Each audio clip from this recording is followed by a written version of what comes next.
Hey everyone, in this video, let's take a look at the Thrustmaster T248 and find out how we can connect it to an Xbox or Xbox One.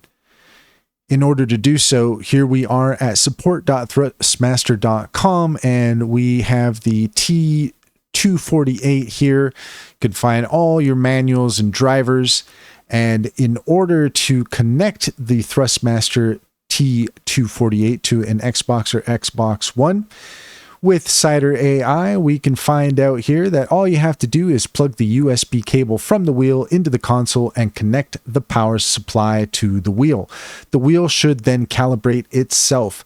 Make sure the quick release on the USB cable is properly connected. For further configuration, you can go to the control panel and click properties to configure your racing wheel. Double check all connections to ensure they are secure. And if you're interested in using Cider AI yourself, it is a handy extension that integrates right into your Chrome browser. Check the description and click on the link for more information. You'd be helping us out and we would certainly appreciate it.